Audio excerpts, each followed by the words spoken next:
जय जिजाऊ, जय भीम, जय भीम. आवाज येत नाही पाठीमागून? जय भीम. असं कसं बरं? आता कसं लय गोड वाटलं. जय भीम. ओळखता का मला? ओळखता? अहो मी तुमची रामू, साहेबांची रामू आणि तुम्हा सर्वांची बघा रमाई. तुम्ही आता सगळेजण म्हणला ओळखता, पण मला माहितीये बरं का, तुम्ही समधीजण माझ्या साहेबांना लय ओळखता. तुम्ही समधीजण माझ्या साहेबांना लय म्हणजे लय ओळखता. बरं झालं मला ऐकून, तुम्ही मला पण ओळखता. ओळखता ना वा? धन्यवाद बरं का. तसा पाहिला तर माझी कामी लय मोठी आहे बघा, लय मोठी. माझा जन्म दाभोळजवळ वळण गावामध्ये झाला. माझ्या वडिलांचं नाव भिकोजी धुत्रे आणि माझी आई रत्नाबाई. माझ्या मोठ्या बहिणीचं लग्न झालं होतं. माझ्या धाकट्या बहिणीचं नाव गौरा आणि धाकट्या भावाचं नाव शंकर. म्हणजे आताच्या स्थितीला आमच्या कुटुंबात मीच मोठी म्हणायचं. माझा बा माशांची टोपली व्हायचं काम करायचा. लय वजी व्हायचा बघा, लय म्हणजे लय वजी व्हायचा. आणि माझी आई पडीत ती घरकामं करायची. आमच्या घरचा परिस्थिती म्हणाल तर 18 विश्व दारिद्र्य, 18 विश्व दारिद्र्य. याच्यातच माझा बा वजीवाईचं काम करायचा. आणि वजीवाईचे काम करत असताना त्याला एक आजार जडला बघा. आता तुम्हाला काय म्हणून सांगू, वजवायचं म्हणजे सोपं आहे का? सोपं आहे का? नाही की नाही? आहे ना, माहिती ना तुम्हाला, वजवायचं सोपं नाही. आणि हे वज वाहत असताना त्याला छातीत दुखायचा आजार जडला. लय खोकला यायचा आणि लय आमची उपासमार व्हायची. पण कुठल्याही आई बापाला आपल्या लेकरांना उपाशी राहू दिलेलं चालतंय का? चालेल का लेकरं बाळांनो?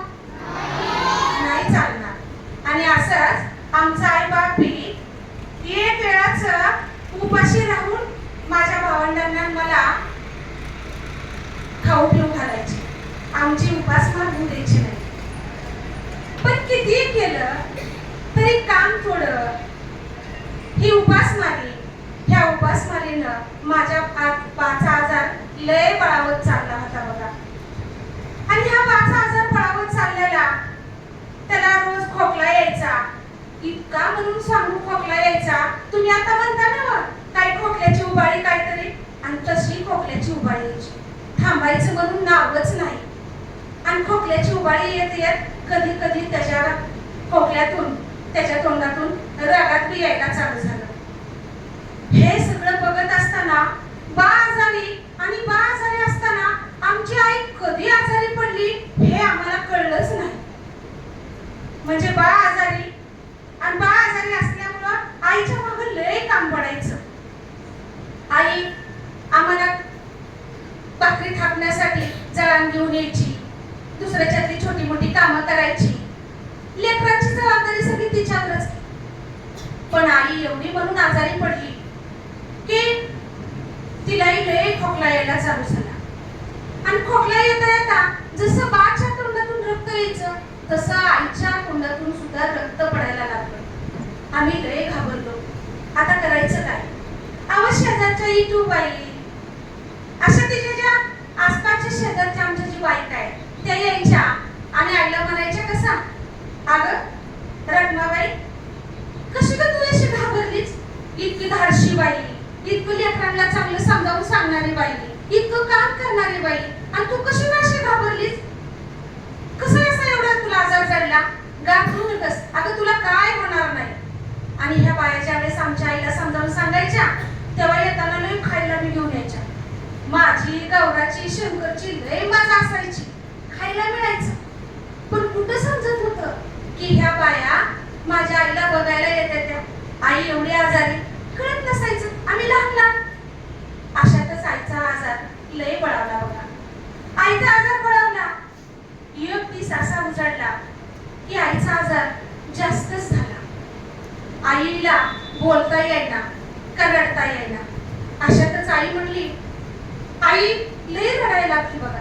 आणि रडत रडत म्हणती कशी, माझ्या रामाला आणा माझ्या जवळ, माझ्या गौराला आणा जवळ, माझ्या शंकराला आणा जवळ. आम्हाला तिथं जवळ बोलवलं. आईला बोलता येत नव्हतं. आईच्या समोर सगळी तिची लेकरं दिसत होती. आईच्या समोर बा दिसत होता. बाचं दुखणं दिसत होतं. आता व्हायचं कसं, आता काय करायचं. अशातच आईची वाचा गेल्यासारखी गेली. पण आईने थोडक्या मोठ्या आवाजात माझा हात हातात घेतला आणि मला म्हणते कशी, रमा अगं तुझ्या खेळाच्या वयामध्येच लय तुला काम पडणार आहे बघ. आता माझं काय बी खरं नाही. आता मी तुम्हाला सोडून जाणार आहे रमा. आता मी तुम्हाला सोडून जाणार आहे. पण रमा मी गेल्यावर बाहेर माझी जी शिकवण आहे ती शिकवण तू कधी विसरू नकोस बघ. आई आमची लय शिकवण द्यायची बघा. आई आमची म्हणायची की रमा अगं तू काम करत असताना सत्याने काम कर. तू काम करत असताना कधी कुणाला धोका देऊ नको. कधी कुणाचा 1 रुपया खाऊ नको. कधी कुणाचं काय दिलं तर ते कामापोटी देतायत म्हणून घेऊ नको. तू सत्याने काम कर. अगं माणसं कमवत असताना किती मी त्याग करावा लागला तरी कर रमा. पण अशातच आई शिकवलेले लय आठवायचं. पण आई शेवटी जाताना म्हणते कशी, रमा आता मी जाते. पण माझ्या गौराला माझ्या शंकराला लय जप आहे, लय जप. अगं आईची माया दे रमा, आईची माया दे. एक बघा आपल्या लेकरा बाळांना तर सांभाळत असताना कुठलीही स्त्री आपल्या नवऱ्याला कधी विसरत का. त्या नवऱ्याचा स्वतःसाठीचा त्याग, त्या नवऱ्याचं प्रेम कधी विसरत का. आणि अशातच आई कशी म्हणते, रमा जसं तू या लेकरांना सांभाळणार आहे तसं बाळा सांभाळ. बाळा खाऊ पिऊ घाल. आणि आईने माझ्या डोक्यावरून हात फिरवला आणि आई आम्हाला कायमची सोडून गेली. आम्ही पोरके झालो. किती रडावं, किती हमारला पडावं. काही कळत नव्हतं. मेलेल्या आईच्या छातीवर डोकं ठेवावं का आजारी बापाच्या मांडीवर डोकं ठेवावं हे आम्हाला काय बी कळेनासं झालं होतं. दिसमात जात होते. सगळे सोबत करायचे झाले. दिसमात जात होते. माझ्यावर जबाबदारी टाकून आई आम्हाला कधीच दिसणार नव्हती अशा प्रवासाला गेली होती. कधीच परत न येणाऱ्या प्रवासाला गेली होती. अशातच माझ्या बाचा आजार लय बळावत चालला होता. बाप माझा कमवून चालला होता. बाला वाटायचं मी माझ्या बायकोला तर काहीच देऊ शकलो नाही, पण माझ्या लेकरांनाही काही देऊ शकणार नाही. माझ्या रमाला खेळण्या बागडण्याच्या दिवसामध्ये मी काम करायला सांगतो. कारण बाचा आजार बळावल्यामुळे बाचं काम सुटलं होतं. आणि ही सगळी जबाबदारी माझ्या एकटीवर येऊन पडलेली. आता गौरा, शंकर या दोघांची जबाबदारी होतीच, पण बाची जबाबदारी. एके दिवशी बा म्हणतो कसा, गौरा, शंकर, अरे आपल्या ताईला त्रास देऊ नका ग. लय बघ रामी काम करते. अहो पडेल ती कामं करायची. जिथं मिळेल तिथं काम करून यांना खाऊ पिऊ घालण्याचं काम मी करायचे. असाच एक ती सुजडला आणि माझ्या बाळाला इतका म्हणून खोकला लागला म्हणून सांगू की त्याच्या खोकला थांबायलाच नाव काढत नव्हता. रगत पडत नव्हतं होतं ना, त्यामुळे ती खोकला थांबायच्या मार्गावर नव्हता. अहो दवाखाने तरी किती करणार, आणि घरच्या दवाखान्याने काही खोकला राहणार आहे का? एक दिस उजळला. आमच्या घराच्या बाहेर लय माणसं झोपली होती आणि सगळी कुसबुस चालू होती. कुसबुस काय चालू होती? आता हे लेकरांचं होणार कसं? ह्या लेकरांची आई गेली, आता बाप जाण्याच्या मार्गावर आहे. आता हे लेकरांचं व्हायचं कसं? लहानची मुकली लेकर, रमा लहान, गौरा लहान, शंकर लहान, आता हे लेकरांचं व्हायचं कसं? आम्हाला काय बी कळत नव्हतं. आम्हाला कोण घरात जाऊ बी देत नव्हतं. सगळी माणसं यायची आणि नुसती चर्चा करून जायची. अशातच माझा बाळाने मला हाक मारली, रमे रमे. मी पळत पळत बाजूला गेले. बा म्हणतो कसा, रमे आई गेली, तुझ्यावर जबाबदारी आमची टाकून आई गेली. अगं माझी जबाबदारी, ह्या गौराची जबाबदारी, शंकराची जबाबदारी टाकून आई गेली. पण रमे माझं मी काय खरं नाही बघ, माझं मी काय खरं नाही. रमे मी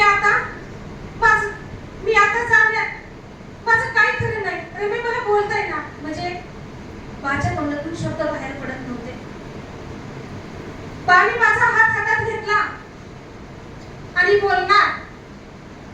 बोलणार तूच. माझा बाप आम्हाला सोडून गेला हो.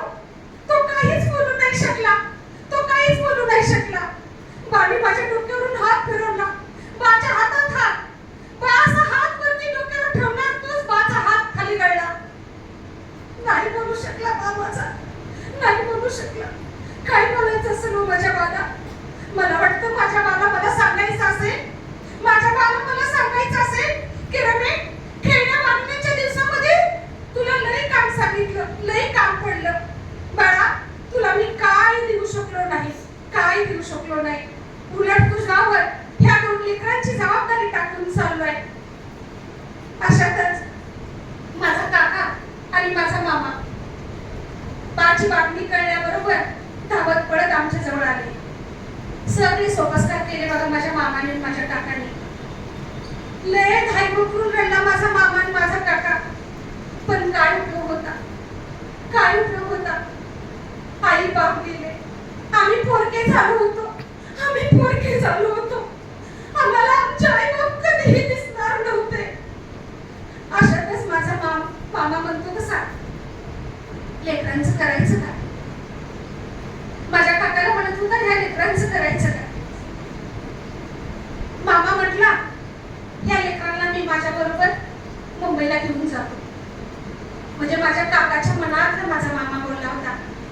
लय माझा मामा जीव लावायचा बघा, लय जीव लावायचा. सगळं बाचं सोपस्कार केलं काका मामाने आणि एक दिवस ठरला मुंबईला जायचं. मुंबईला आम्ही निघलो. मी, गौरा, शंकर, काका, मामा बरोबरच आम्ही चाललेलो. पण खरं सांगू, ज्या गावामध्ये माझा जन्म झाला, ज्या गावाशी माझी नाळ जोडली, त्या गावाला मी कशी विसरणार हो? कशी तिथून मी जाणार? माझा पाय ओढत नव्हता, माझा पाय ओढत नव्हता. पण मामा म्हटला, अगं ज्या ठिकाणी छतच राहिलं नाही, ज्या ठिकाणी भिंतीच राहिल्या नाही, त्या ठिकाणी लेकरांनो तुम्ही करणार तरी काय? तुम्हाला यावं लागेल रामा, माझ्या बरोबर यावं लागेल. अगं खायचं प्यायचं काय? कुणाजवळ राहणार? आणि या सगळ्या गोष्टी मामा आम्हाला घेऊन चालला. गेलो आम्ही मुंबईला. अहो तिथं गेलो, बघतोय तर काय, ती सगळं माया झाली. अहो सगळी धावती मुंबई, सगळी पळायच्याच मागं. कुठे दिसतंय गावाकडचं काय? गावाकडची काही लोक दिसतात, त्या गावाकडची काही माणसं मायाची दिसतात? काय बी नाही बघा, काय नाही. त्या सगळ्या माया जाळामध्ये माझ्या आईला माझ्या बाला मी लय हुडकायचा प्रयत्न केला. पण नाही माझ्या आईपास तिथं मला गवलं, नाही गवलं. माझ्या मामाने मामीने लय जीव लावला बघा आमच्यावर, लय जीव लावला. मी लय कामं करू लागायची मामीला. सारखं टुकू टुकू कुणाच्या मी तोंडात रमे रमे रमे रमे. सारखं असायचं बघा. आईची शिकवण मला आठवायची. आईने जी दिलेली शिकवण होती ती मी कधी विसरणारी नव्हते. पण मला आईची लय आठवण यायची. एक दिवस असंच मी शंकराला घास भरवत होतो. अहो लहानच की होती लेकरू. आईची लय आठवण यायची म्हणून त्याला मी घास भरवायला लागले. त्याला घास काढत होते तर शंकर म्हणतो कसा, ताये ताये आपली आई कुठे गेली ग? मला लय आईची आठवण येते. कुठे गेली ग आपली आई? मला लय आईला भेटा वाटतंय ग, लय आईला भेटा वाटतंय. ती लहान लेकरू, त्याला काय माहित होतं आई कधी न परत येणार रस्त्यावर गेली. आई कधीच परत येणार नाही, बा कधीच परत येणार नाही, आई कधी कधी म्हणून दिसणार नाही. आणि अशातच माझ्या डोळ्यातले अश्रू यायचे बघा. पण मी 2 भावंडांसाठी त्या अश्रू दाखवत नसायचे. अहो त्या डोळ्यातलं पाणीच थांबलं होतं. कुठून येणार तरी, किती दिवस रडायचं. आणि मग अशातच मी 9 वर्षाची झाली. माझा मामा आणि माझा काका माझ्या लग्नासाठी लय स्थळ बघायला लागला बघा, लय स्थळ बघायला लागला. पण तुम्हाला मी सांगते, मला कोण पसंत करूनच. अहो हे अनाथ पोरगी नाही न बघ. आणि घरामध्ये 2 भावंड कोणला छंड लावून घेईन मग, म्हणून लयच पडा द्यायची. पण पसंत काय कोणी करणार, कोण माझ्याबरोबर लग्न करायला तयारच व्हायला. अशातच एक दिवस असा आला की रामजी बाबा कुठून रामजी बाबाला कळलं की भिकूची धोत्रेची पोरगी आहे, अनाथ पोरगी, आणि ती त्यांच्या भीमासाठी बघायला म्हणून आमच्या घरी आलं. घरी येता आमच्या मामाला रामजी बाबा म्हणतात कसं, माझ्या पोराच्या शिक्षणात आड न येणारी पोरगी आम्हाला हवी आहे. आणि मग असं बोलत बोलत घरी आलं, बसलं. आमच्या मामाने मला रामजी बाबाला दाखवायला समोर बोलवलं. मी आले, रामजी बाबाच्या समोर बसले. रामजी बाबा म्हणतात कसं, पोरी नाव काय तुझं? मी हळूच म्हणले, रमा. माझं नाव रमा. आणि का नसतो लय रडू आलं, मी लय रडायला लागले. रामजी बाबाला त्यातच कळलं की मुलगी कशी आहे. रामजी बाबांनी पुढे ये करून शब्द मला विचारला नाही बघा. रामजी बाबा उठलं आणि उठताना माझ्या हातामध्ये खडी साखरेची पुडी ठेवली आणि रामजी बाबा तिथून निघून गेलं. रामजी बाबा गेलं आणि दुसऱ्याच दिवशी आमच्या लग्नाची तारीख ठरली. लग्नाचा दिवस जवळ येत होता. पण बाहेर लय कुजबूज चाललेली. अरे बाहेर माणसं कशी म्हणायची, अरे त्या रामजी बाबाचा शिकल्या सवरलेला एवढा पोरगा भीमा, आणि त्याला पोरगी कुणाची, तर भिकूची धोत्र्याची. कुठं भिकूची धोत्र, कुठं रामजी बाबा आंबेडकर, कसा मेळ लागायचा आहे. पण त्यांना कुठं माहित होतं की एक पुढचा जो सूर्य आहे, जो सगळ्यांना अंधारातून उजाडाकडे नेणारा सूर्य, त्या सूर्याची मी बायको होणार आहे, त्याची मी अर्धांगिनी होणार आहे आणि यांचा मोठा सोहळा होणार आहे. त्यांना कुठं माहित होतं. अशातच आमच्या लग्नाचा दिवस जवळ येत होतेला. आमचं लग्न तर कुठं, त्या बाहेरकाळातल्या मंडळीमध्ये, त्या बाहेरकाळातल्या भाजी मंडळीत आमचं लग्न. आणि त्या लग्नाच्या दिवशी पोरगी नवरी कुठं उभारली, तर त्या भाजीच्या टोपल्यावर, आणि नवरदेव कुठं उभारला, त्या दुसऱ्या भाजीच्या टोपल्यावर. अहो त्या टोपल्या खालून इतकी गटार म्हणून वाहत होती म्हणून सांगू म्हणता, नुसता वास येत होता. आणि त्याच्या शेजारीच माशाचं मार्केट, त्या माशावर बसलेल्या माशा भुनभुन करत. आणि अशा ठिकाणी आम्ही आमच्या मंगलमय समयाची सुरुवात करायला निघालेलो. झालं, लग्नाचं येळ जवळ आली. आमच्या दोघांच्या हातामध्ये माला घेऊन आम्ही दोघांनी एकमेकांच्या गळ्यात घालण्यासाठी त्या ठिकाणी उभारलेलो. अशातच मला हुंके दिलेला आवाज आला. आता कोणी लगीन इथं आणि हुंके बरोबर देतात. बघते तर काय नवरदेव हुंके देतोय. आणि ते बी का तर नवरदेवाला त्याच्या आईची आठवण आलेली. खरंय की हो, नवरदेवाला आई नाही आणि नवरीला आई बाप नाही. आणि अशी दोघ जण आपल्या मंगलमय समयाची आपल्या नवीन संसाराची सुरुवात करायला पुढे उभा आहे. लय आठवण आली बघा त्यावेळेला मला बी माझ्या आईची. लय मला बी रडू आलं. मला वाटलं माझी आई किती म्हणून सांगू आनंदी झाली असते. आता तिला सुपा एवढा आनंद झाला असता. तिला वाटलं असतं माझ्या रमी शिकलेल्या घरात चालली. तिचा नवरा शिकलेला नवरा मिळतोय म्हणजे माझ्या आईला किती मोठा आनंद झाला असता. पण माझी आई हे लगीन बघायला नव्हती बघा. लय म्हणून सांगते लय दुःख वाटत होतं. अशातच एक जण तिथं आला आणि म्हणतो कसा, अरे उरका लग्नाची येळ होऊन गेली हा, आणि आता इथं भाजी मंडई बाजार भरायची जवळ आली आणि तुम्ही आणखी लग्नाचं सगळं गुरकून घेतलं नाही. घ्या गुरकून असं करीत एक जण माणूस ओरडत आला. अशातच झालं त्या ठिकाणी आमच्या दोघांना एकमेकाच्या गळ्यामध्ये माला घालायला लावल्या. माला घातल्या आणि क्षणात बघा वलनकरांची रमाई आंबेडकरांची रमा झाली. क्षणात वलनकरांची रमाई आंबेडकरांची रमा झाली. लगीन झालं आणि एक बाई समोर आली आणि तिनं बघा आमच्या दोघांवरून असा हात फिरवला आणि अशी बोटं मोडली आणि म्हणती कसं लय झाडा बाहेर. पण अगं बाये, नवीन संसाराची सुरुवात करताना नाव घे बाये, नाव. आता मी नाव कशी घेणार? ना मला मैत्रिणी ना शिकवायला माझी आई. कुठं मैत्रिणीच नव्हत्या. रोज उठायचं काम करायचं. कुठं तुमच्यासारखे खेळायला जायला मिळतंय मला. मैत्रिणीच नव्हत्या. कोण नाव शिकवणार? तरी एका लग्नात मी नाव ऐकलं होतं आणि त्यातच बदल करून मी नाव घेतलं. नाव काय घेतलं ऐका बरं का. नाव घेतलं वलनकरांची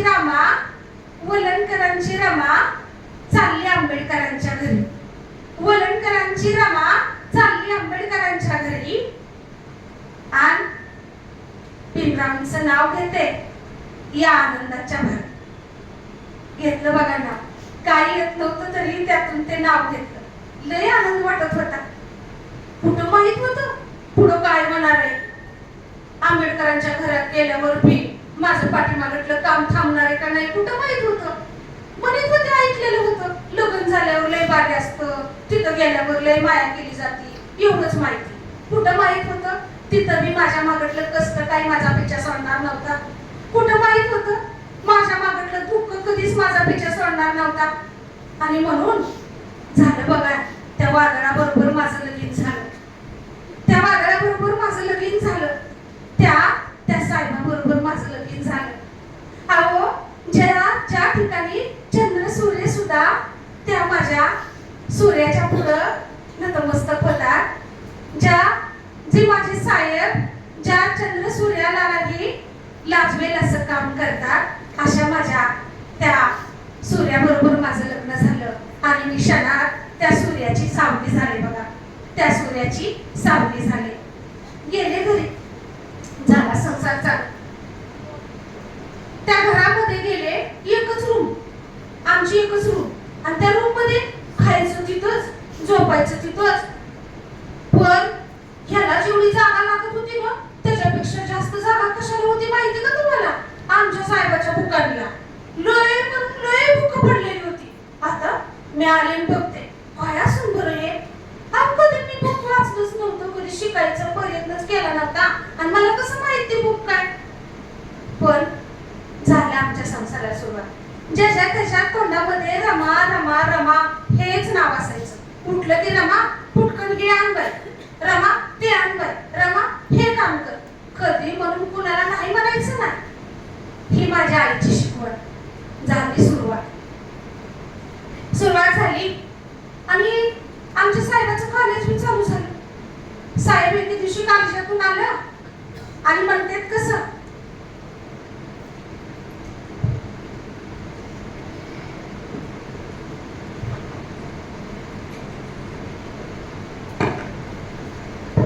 साहेब एके दिवशी कॉलेजातून आलं आणि म्हणतात कसं, पाणी पीत पीत म्हणतात, रमा तुला आता शिकलं पाहिजे, रमा तुला शिकलं पाहिजे. आता आणि मी शिकून काय करणार? मी म्हणलं साहेबांना, साहेब तुम्ही एवढी बुक शिकता, एवढी बुक वाचता, एवढं कॉलेजला जाता आणि मी शिकून काय फरक पडणार आहे? तर साहेब कसं म्हणतात, रमा फरक पडणार आहे, रमा फरक पडणार आहे.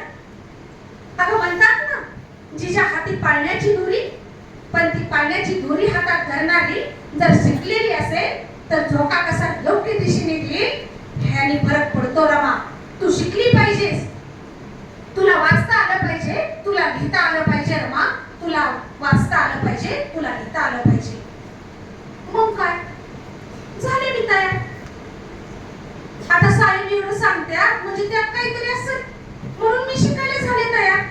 आणि मी म्हणलं साहेब शिकते मी, पण माझी एक अट आहे. आता अट कसली? मी म्हणलं साहेब माझी एक अट आहे. अट कोणती? साहेब तुम्हीच मला लिहायला शिकवलं पाहिजे आणि तुम्हीच वाचायला शिकवलं पाहिजे, ही माझी अट आहे. तुम्ही शिकवलं तरच मी शिकणार. साहेब मोठ्याने हसलं म्हणतात आणि हसून म्हणतात कसं, अगं रमा का नाही मी तुला शिकवणार? अगं ज्या ज्योतिबा फुलेंनी सावित्रीबाईला शिकवलं, मी तुला का नाही शिकवणार? अगं ज्या ज्योतिबा फुलेंनी शेतात गेल्यानंतर काठी हातात घेऊन मातीमध्ये सावित्रीबाईला गिरवायला शिकवलं, गिरवायचे धडे दिले, वाचायला शिकवलं, लिहायला शिकवलं, मग मी का नाही तुला शिकवणार? अगं जी सावित्रीबाई शिकली त्या सावित्रीबाईमुळं तानुबाई भिरजे घडल्या.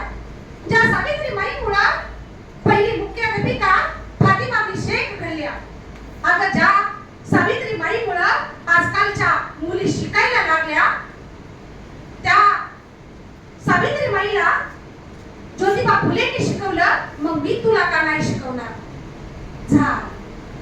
आमचं शिक्षण चालू झालं.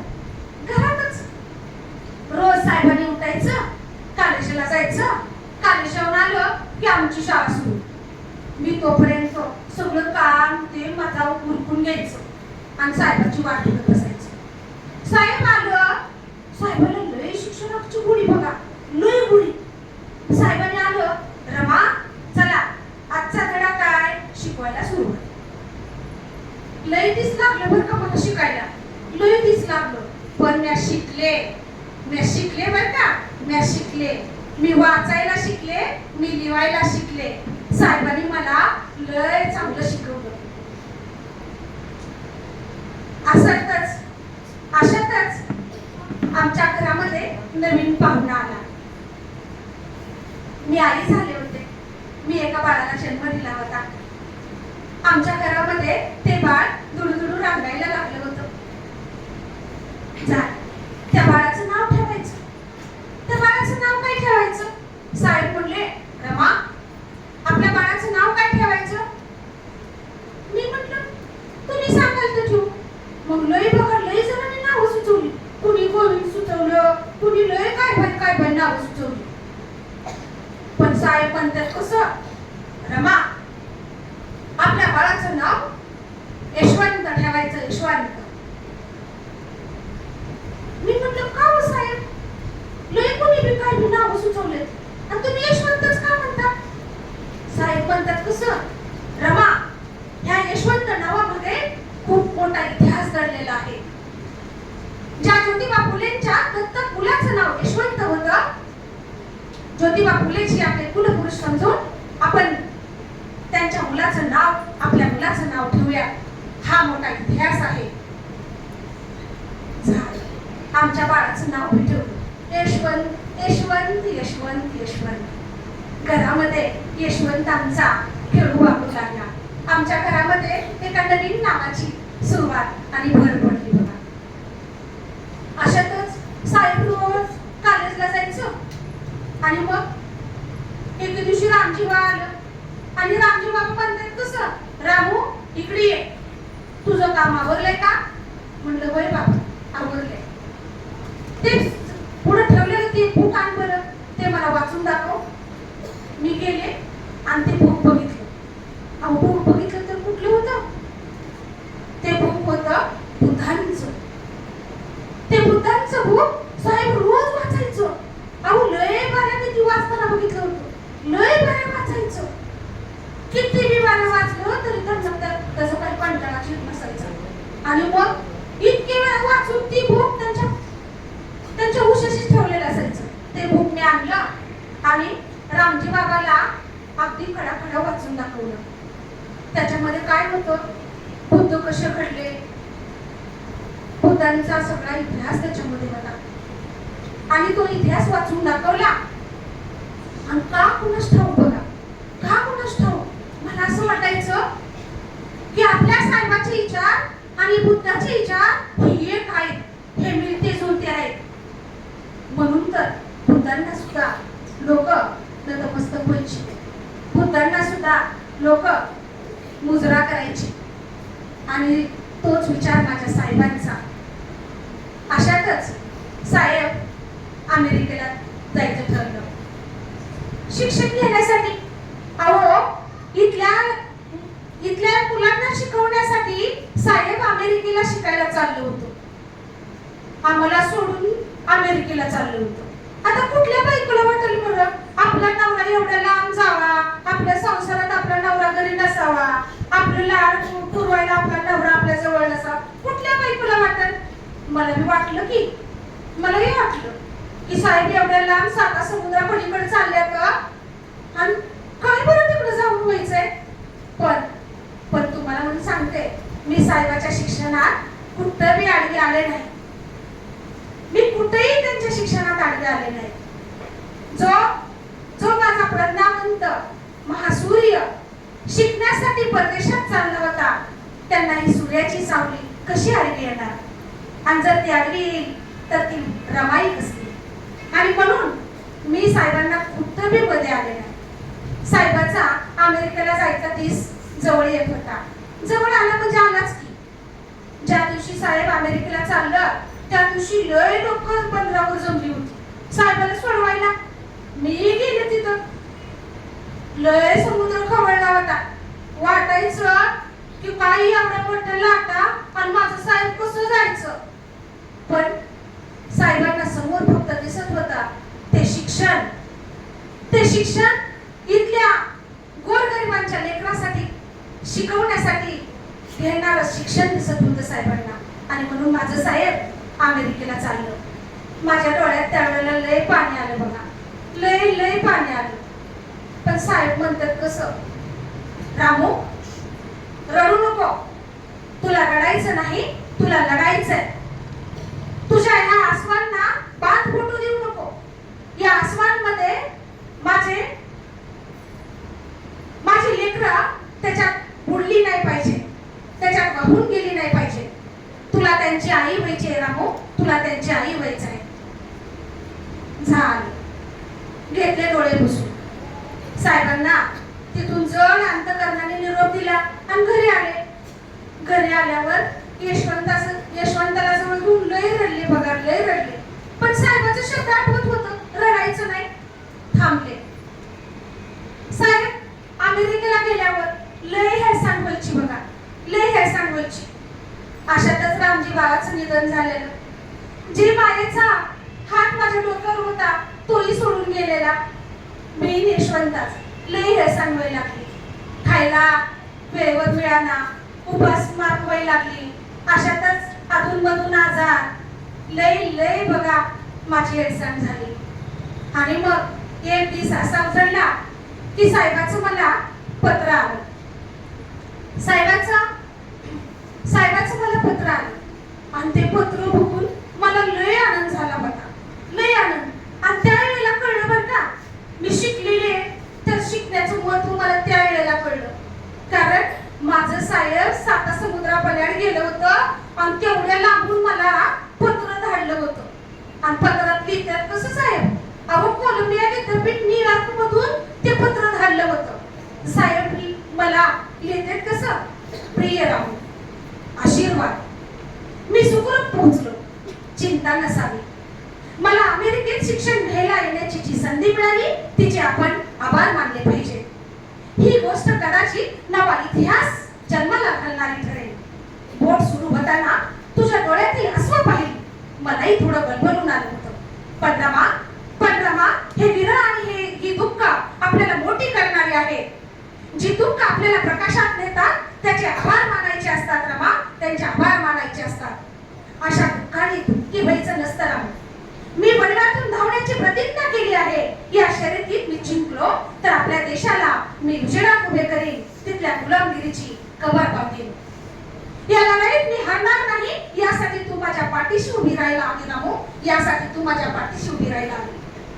दुःखातून वाट काढायची आहे रामू. मला नवे पंख येत आहेत असं वाटतं, पोलादाचे पंख. इथल्या जीवनाच्या तुलनेत मला आपल्याकडील जीवन आठवतं. तेव्हा मी हैराण होतो. इथं माणूस केवढ्या मोकळ्या हवेत श्वास घेत आहे. या गोष्टीने मन उत्साहात भरून येतं. इथे अस्पृश्यता नाही, जाती वर्ण नाही, माझ्या अंगात खूप शक्ती संचारत आहे. मला असं वाटतं मन नुसतं भरधाव सुटत आहे रमा. खूप काम आहे, खूप कष्ट घ्यायचे आहे, ज्ञानाचे सागरच उपसायचे आहेत, स्वतः रिजवायचे आहेत. रमा, स्वतःला जप. या वेड्या वादळाच्या पाठीशी उभी राहा. यशवंताला जप. त्याची प्रकृती बरी नसते, काळजी वाटते, सांभाळ त्याला. बाकी पुढल्या पत्रात पत्र लिहितो तुझा भीमराव आंबेडकर. अहो हे पत्र वाचलं आणि काय म्हणून आनंद झाला. मला असं वाटलं की माझं साहेब माझ्या समोर येऊनच मला बोलतात. थोडा वेळ मला तसा भासच झाला की कारण साहेब प्रत्येक वेळेला बोलताना काहीतरी आम्हाला संदेशच द्यायचं बघा, काहीतरी नवीनच शिकवायचं. आणि मग अशातच मला लय आनंद होत होता. मी रोज काय करायचे, यशवंताला सांभाळायचं, घरातलं छोटं मोठं काम करायचं आणि हे सगळं काम झाल्यावर साहेबाचं एखादं बुक घ्यायचं आणि रोज वाचायचं. मला मी वाचायची लय आवड निर्माण झाली. अशातच मलाही वाटलं आता साहेबाचं पत्र आलंय, आपण मी पत्र लिहावं. आणि म्हणून मी काय केलं तर साहेबाला पत्र लिहायला घेतलं. बसले की आता साहेबाला पत्र लिहायचंय. लय आनंद झालता. आणि साहेबाला पत्र लिहिताना घेतली की लेखणी हातात मी साहेबाला पत्र लिहायला लागले बघा. आता कशाने सुरुवात करावी बरं काहीच कळत नव्हतं. साहेबाचे शब्द मात्र मला लय आठवायचे. साहेबांनी शिकवलेलं लय आठवायचं. घेतलंय हातात लेखणी आणि साहेबाला मी पत्र लिहायला लागले. पण मला असं वाटायचं की एवढ्या लांब पत्र माझं जाईल का, एवढ्या लांब माझं पत्र जाईल का, एवढ्या लांब पत्र. साहेबाला काय वाटत माझं पत्र वाचून. अहो ते पत्र लिहिण्याच्या आत 1000 प्रश्न माझ्या समोर उभा राहिलेलं, 1000 प्रश्न. आणि मग केलं चालू लिहायला. लिहिते काय, साहेबांच्या चरणी रमाचा शीर्षस्थान गणू. साहेबांच्या चरणी रमाचा शीर्षस्थान गणू. आपलं पत्र आलं, ते वाचलं, खूप आनंद झाला. साहेब आमची काळजी करू नका, आम्ही सारे खुशाल आहोत, मी सांभाळते सगळं. आपलं पत्र कोळबाईवाडीतल्या शेजाऱ्या पाजाऱ्यांनी वाचलं. सगळ्यांना खूप आनंद झाला. कष्टाची मला चिंता नाही. माझं आपल्याशी लग्न झालं त्याचा मला खूप गौरव वाटतो. आपण खूप शिकावं हीच माझी कामना. आपण पत्रात अनेक गोष्टी लिहिल्या. मी तुमच्या पाठीशी उभी राहीन, काय वाटेल ते कष्ट करेन, पण मागे हटणार नाही याची आपण खात्री बाळगावी. आम्ही सर्व कुशल आहोत असं समजा. आपण जेवण येण्याच्या वेळी घ्या, तब्येतीची काळजी घ्या. यशवंताला आपलं पत्र वाचून दाखवलं. बाबा कधी येणार असं तो पुन्हा पुन्हा विचारतो. पत्र पाठवून खुशाली कळवावी. थांबते आपलीच पत्नी संभ्रमा. धाडलं पत्र. यशवंताला बरोबर घेतलं आणि पत्र धाडलं. आता या सगळ्या घडामोडीमध्ये किंवा ह्या सगळ्या वेळामध्ये लय घडामोडी होऊन गेल्या बघा. साहेब आलं. साहेब परत आल्यावर साहेबाला नोकरी लागली होती. पण साहेबाला पुढचं शिक्षण करायचं होतं. साहेबाला पुढचं शिक्षण करण्यासाठी लंडनला जायचं होतं. साहेब ज्यावेळेस प्राध्यापकाची नोकरी करत होता तेव्हा साहेबाला 450 रुपये पगार होता. 450 रुपये पगार. पण त्या पगारात ना घर खर्चाला फक्त 100 रुपयेच मला द्यायचं. आता मला सांगा 450 रुपये पगार आणि त्यातून घर खर्चाला फक्त 100 रुपयेच. मला लई राग यायचा. कसं त्याच्यात भागवायचं? महिन्याचं राशन आणायचं, कपडा लत्ता आणायचा, नको ते हवं नको ते बघायचं. पण मी घर खर्च कसा भागवायचे एकच उदाहरण तुम्हाला देते बघा. अहो महिन्याला फक्त 2 काड्यापेटीवर मी भागवायचे. म्हणजे मी कसं भागवीत असेल तुम्ही विचार करा. अशातच माझं दुःख माझी काही पाठ सोडत नव्हतं. यशवंताच्या पाठीवर मला मुलगा झाला रमेश. लय चांगला होता बघा, लय गोड होता, लय गोडा पण होता. पण जन्मल्या त्याच्या मागं दुखणं लागलेलं. अहो घरात काही खायलाच नव्हतं तर त्याला मी दूध पाजणार तरी कुठून? अहो घरात दुधाचे घोटच त्याला पाजायला नव्हते तर कुठून खाऊ घालणार? अशातच लय माझ्या दुःखाचा डोंगर कोसळला. माझा रमेश मला सोडून गेला बघा. माझा रमेश मला सोडून गेला. अहो आईचं लेकरू सोडून जातं त्यावेळेस त्या आईच्या काळजाला काय वाटतं हे तुम्हाला काही नवीन सांगावं. माझी आई गेली, माझा बा गेला, अहो माझा सासरा गेला, त्याच्यानंतर माझा पोटचा रमेश गेला. थोडे दिवसात माझी पोरगी इंदू भी आम्हाला सोडून गेली बघा. इंदू सोडून गेली. लय त्रास व्हायचा, लय वाटायचं ही दारिद्र्य कधी मागचं संपणार आहे. साहेब शिक्षण घेत असायचं आणि मग साहेबाला ह्याच्यात तरी काय बी कळू देत नसायचे. मला वाटायचं मी जर माझे दुःख साहेबाला सांगत बसले तर साहेबाचं शिक्षण बंद होईल. साहेबाला मी टेन्शन द्यायचंच नाही असं ठरवलं. मी साहेबाला काय बी सांगत नव्हते. इंदूच्या नंतर माझ्या पोटचा गंगाधर बी आम्हाला सोडून गेला बघा. आणि गंगाधरच्या पाठीवर आमचा राजरतन. अहो राजरतन तर काय सांगू तुम्हाला, लय गोरापान, दिप्त साहेबांना दिसायचा. साहेब ऑफिसातून आलं की राजरतनला खेळवायचे आणि साहेबाला वाटायचं हे पोरगं माझं मोठं होऊन लय शिकणार आहे. पण काय नाही, लय आम्ही दवा पाणी त्याला बघितला पण नाही हात लागला. माझा राजरतन बी आम्हाला सोडून गेला. लय धाय मोकलून मी साहेब रडलो बघा. लय साहेब त्यावेळेला रडलं. साहेबाला वाटायचं की मी माझ्या रामाला काही देऊ शकलो नाही, मी माझ्या रामाला सुख देऊ शकलो नाही. माझी 4 लेकरं गेली. अहो 4 लेकरं जाताना रमानी समोरून बघितली म्हणून मी रमाला काय बी देऊ शकलो नाही. त्याचं लय दुःख साहेबांना व्हायचं. आणि हे करतच हे सगळं होत असताना त्या 100 रुपयावर घर भागवायचं. मला लय राग यायचा.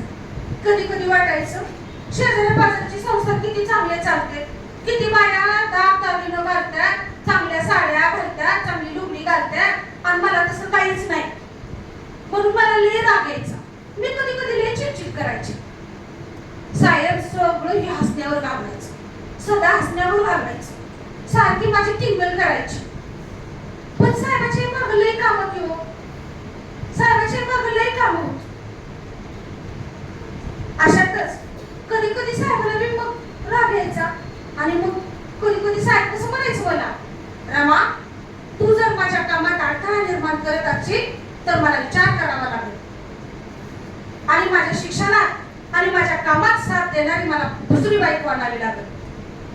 मग मी काय म्हणायचे, आणा छप्पन आणा, पण माझ्या घरात मी इकडे नाही घेणार. आणि मग साहेब खोल करून असायचं. अशातच माझा राजरतनच्या वेळेला मला टीबी झाला होता. लय खोकला यायचा बघा, लय लय लय खोकला यायचा. लय माझी तब्येत ढासळत चालली होती, लय खंगून खंगून चालली होती. एक दिवस असं झालं की लय मी आजारी पडले आणि मग मला बोलताच येईना. लय साहेबांनी माझ्यासाठी दवा पाणी बघितलं, लय ठिकाणी डॉक्टरला बी म्हणलं माझ्या रमाला वाचवता आलं पाहिजे, माझी रमा मला सोडून गेली नाही पाहिजे, पण नाही त्याचा काही उपयोग झाला. एक दिवस असा आला मला बोलताच येईना, मला बोलताच येईना. मी लय बोलायचा प्रयत्न करीत होते.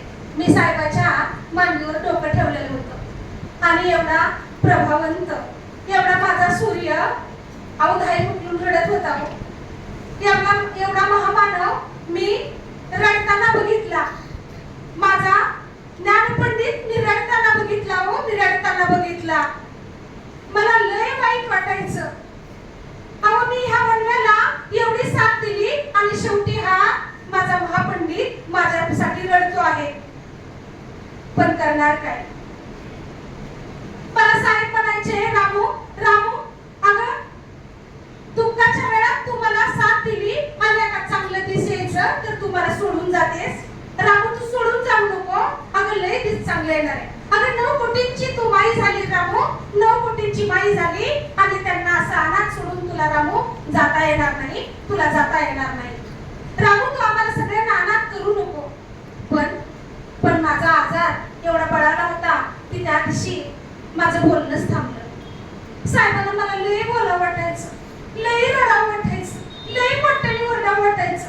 पण नाही, मी शेवटी साहेब साहेब साहेब म्हणत होते. पण माझ्या तोंडातून शब्द फुटत नव्हता. आणि शेवटच्या क्षणी मोठ्याने मी साहेब म्हणले आणि घरात झाले. जय साहेब साहेब.